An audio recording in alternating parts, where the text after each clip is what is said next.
A to Z किसान क्रांति channel देखने वाले सारे साथियों ने भाई राजे छात्री राम राम। साथियों फिलहाल मौजूद आप खटकड़ गांव में भाई। तो आज भाई सरकारी स्कूल में आप देखो पीछे दिखाई बार सरकारी स्कूल है भाई। सरकारी स्कूल के अंदर 10वीं और +2 के अंदर जो रिजल्ट आया 39 मेरिट आई हैं। एक कमाल की बात है, मेहनत जो स्टाफ की उसने सलाम करा।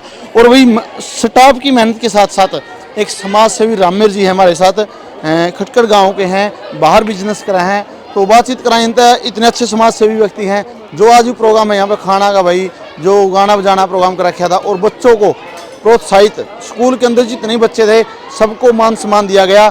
जिनके मेरिट थी जो नंबर 1 थे उनको 11,000 की राशि दी गई और भाई 5100 दी गई, 3100 दी गई, 1100 दिए गए। मतलब बच्चों के हौसले बुलंद किए गए हैं। एक समाज सेवी हमारे साथ हैं। और वही बात कहूँ, अगर कोई आदमी ऊपर चढ़ जाए बिजनेस में या किसी बड़ा उद्दा मिल जाए तो शायद गांव की गलियां उन्होंने भूल जाए, लेकिन यह वो शख्स हैं, समाज सेवी व्यक्ति हैं जो गांव तक जुड़े हुए हैं, ग्राउंड लेवल पे हर साल आवा हैं और गांव के अंदर अहम योगदान रहा है। और वही एक बात और बता दें, कुछ दिन पहला ए टू जेड हरियाणा चैनल के माध्यम से एक मकान बनाया गया था गरीब परिवार का, और उस परिवार के अंदर उस महिला की भी मौत हो गई थी। उसके अंदर 4 गुड़िया रह गई थी। उन 4 बेटियों का भी जो खर्च है वो भी रामेर जी उठाने लग रहे हैं। राम राम जी। राम राम जी भाई। बहुत बहुत धन्यवाद, स्वागत करते हैं आपका। आप जैसे मतलब समाज सेवी व्यक्ति हैं तभी तो ये समाज चलना है। बहुत बहुत स्वागत। ऐसा है जी, तो हमारा फर्ज बनता है, स्कूलों में पढ़े हैं सरकारी स्कूल में और अब अच्छे बाहर काम कर रहे हैं, तो कारोबार में से कुछ 5-10% हमारे गांव में लग जाए तो हम तो सौभाग्य मानते हैं आपका। देखो रामेर जी, बहुत सारे हुए हैं मंदिर में मस्जिदा में भी हुए हैं, लेकिन आपका शिक्षा की तरफ और वो बेटियों की तरफ इतना रुझान कैसे बना, कैसे विचार बने? बेटियों की तरफ ध्यान इसलिए कि हमारे टाइम में तो कोई एक भी बेटी नहीं थी। मैंने मैट्रिक की जब तो कोई एक भी बेटी नहीं थी, उस टाइम हमारी बहन नहीं थी। अब लग रहा है कि काफ़ी बेटियां स्कूल में पढ़ रही हैं, तो उनकी शिक्षा का स्तर ऊंचा हो, वो जागरूक रहें और शिक्षा में आगे बढ़े, तो उसके लिए थोड़ा प्रोत्साहन राशि हम प्रतिभा सम्मान समारोह करते हैं। इतना अच्छा बिजनेस चल गया, अच्छी पहचान बन गई समाज के अंदर, लेकिन बहुत सारे लोग गांव से जुड़ाव कम कर देते हैं। लेकिन आपका गांव से जुड़ाव इतना? गांव से है जी, मेरा जुड़ाव पहले से ही है और उसका कारण तो मैं क्या बताऊँ। जन्मभूमि होगी? हाँ, जन्मभूमि है। जिसने जन्म दे दिया सब कुछ। उस समय कैसे हालात थे जी जब आप इस स्कूल के अंदर पढ़ते थे? उस टाइम तो कोई ऐसा कोई याद तो नहीं आ रहा, बस छोटे थे, बाकी ठीक था। पढ़ाई तो उस टाइम भी अच्छी थी। पढ़ाई की तरफ ज़्यादा रुझान नहीं था लोगों का? हाँ, बेटियों को नहीं पढ़ाते थे, बेटियों को नहीं, आदमी बच्चे तो पढ़ते थे, लड़के तो पढ़ते थे, बेटियों को बिल्कुल नहीं पढ़ाते थे। और वो 1-2 पढ़ भी जाती थी तो मैट्रिक के बाद तो स्टॉप होता था पूरा। फिलहाल अपना बिजनेस कहाँ पर है जी? मैं इंदौर में हूँ, मध्य प्रदेश में। हरियाणा गोल्डन ट्रांसपोर्ट के नाम से बिजनेस है मेरा। देखो जी, जिस तरह अब यहाँ पे समाज सेवा करना है, हरियाणा कोई साथी उस साइड जा रहा हो, कोई समस्या आ जाए तो उस समय भी आप सेवा करोगे? बिल्कुल जी, हरियाणा के वो मेरे को तो पूरा हरियाणा के लोग जितने भी ट्रांसपोर्ट कारोबार से जुड़े हुए हैं सब मेरे को जानते हैं, और कोई भी समस्या होती तो वो बिल्कुल मेरे को फ़ोन करते हैं। मध्य प्रदेश में जो भी होता है उसका। सरपंच साहब राम राम। सरपंच साहब जो एक सामाजिक व्यक्ति हैं, रामेर जी हैं, लगातार गांव के प्रति इतना अपना कर्म सहयोग करने आए रहे हैं, तो क्या कुछ कहना चाहोगे? ऐसा भाई साहब, सबसे पहले तो नमन करते हैं आपके चैनल की सुनने वाले को भी और आपको भी। मैं भी इसी स्कूल में 1970 में पढ़ा करता, तो उसके बाद 1971 में हमारा बड़ा स्कूल बन गया था। यह 8वीं क्लास तक का था। थोड़ी सी बाउंड्री हुआ कर दी, इतने साधन नहीं थे।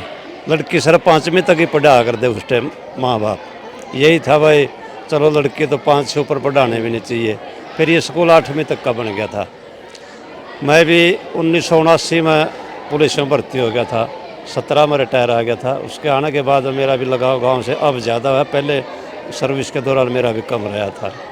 ये आने के बाद मेरे को पता लगा भाई, सरपंच बनने के बाद में अपने गांव का है और आज साल लगता है भाई, रामेर ट्रांसपोर्टर है। तो मेरी इसकी फर्स्ट मुलाकात हुई, उसके बाद हमने इस कार्य को बढ़ाया है, घटाया नहीं। और जो इन्होंने ये मुहिम छेड़ रखी है, इससे बच्चों में कंपटीशन की भावना आती है।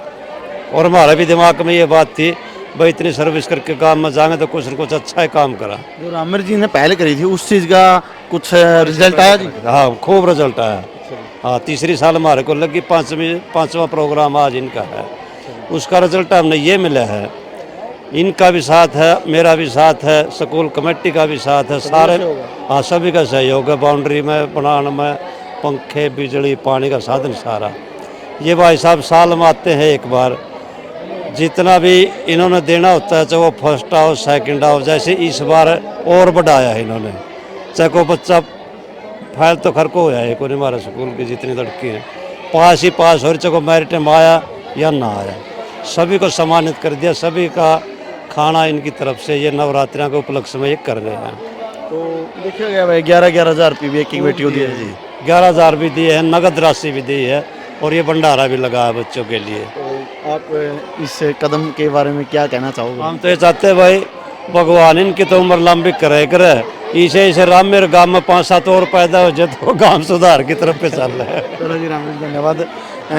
आज sir Ram Ram sir. Ram Ram ji. Sir शिक्षा की तरफ रामवीर जी का एक सामाजिक व्यक्ति का इतना रुझान होना, आप क्या किन शब्दों में उसे बयां करना चाहते देखो मैं प्रिंसिपल गवर्नमेंट गर्ल्स बड़ौदा में कार्यरत हूँ और आज खंड शिक्षा अधिकारी उचाणा ने आना था यहाँ, लेकिन वो आपातकालीन बैठक में जाने के कारण नहीं आ सके। उन्होंने मेरे को प्रतिनिधि के तौर पे भेजा है, तो उनका शुभ संदेश भी मैंने बच्चों को दिया है और उन्होंने रामवीर जियों के प्रति भी बहुत आभार व्यक्त किया है, जो एक समाज सेवी होते हुए बच्चों का स्कूल का जो इतना प्रोत्साहन राशि इन्होंने लगभग 2.5 लाख के करीब प्रोत्साहन राशि बांटी है।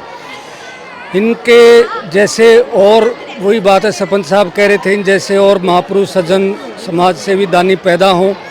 वैसे तो हमारी हरियाणा सरकार बहुत कुछ कर रही है छात्राओं के लिए, छात्रों के लिए, और आप देख रहे हैं कि हमारे जो गवर्नमेंट स्कूल हैं वो आज प्राइवेटों से कम नहीं है। चाहे वो रिज़ल्ट के मामले में भी आप एनुअल रिज़ल्ट आता है तो आप कवर करते हैं, कांटे की टक्कर होती है, बल्कि कहीं ना कहीं हमारा रिज़ल्ट सरकारी स्कूलों का अच्छा होता है। मेरे स्कूल में भी लगभग 60 में से 38-40 मेरिट हैं और वहाँ भी लड़कियाँ बहुत इंटेलिजेंट और पढ़ने वाली हैं। और आज के दिन जो सरकारी शिक्षक है उसकी भूमिका बहुत चुनौतीपूर्ण है, उसको और कामों के साथ साथ वो पढ़ाई में कहीं समझौता नहीं करते। गुणवत्तापूर्वक शिक्षा, जो मूल्य हैं हमारे पुराने संस्कार हैं, उनके साथ हमारे को जो सिलेबस की अपनी बुक्स हैं उनमें से तैयारी करवाते हैं और अच्छे से अच्छा रिजल्ट देने की कोशिश करते हैं। और आज सरकारी विद्यालय वो विद्यालय नहीं रहे जो पहले होते थे। आज सोलर की व्यवस्था है, आज आरओ की व्यवस्था है, आधुनिक जो अपने इंफ्रास्ट्रक्चर बेंच है, टॉयलेट हैं, सभी की कंडीशन बहुत अच्छी है। हमारे महिपाल डांडा जी हैं शिक्षा मंत्री, वो बहुत ध्यान दे रहे हैं स्कूलों की तरफ और सभी अधिकारियों का निरीक्षण होता है बाकायदा, मंथ में वीक में विजिट होता है, विजिटर रजिस्टर्स में अपनी टिप्पणियां दर्ज करते हैं और बहुत अच्छी टिप्पणियां आ रही हैं, तो बहुत अच्छा कर रहे हैं। आज के दिन मैं बधाई देता हूं सभी शिक्षक समाज को, जो गवर्नमेंट एम्प्लॉई उनको। देखो भाई आप सबने देखा भाई पीछे खाना भी बनने लग रहा है। 2.5 लाख की जो राशि नगद राशि जो रामवीर जी के द्वारा बच्चों को बांटी गई और भाई खाना पीना का जो खर्चा है और जो भी यहाँ का खर्चा था सारा रामवीर जी के द्वारा किया गया था।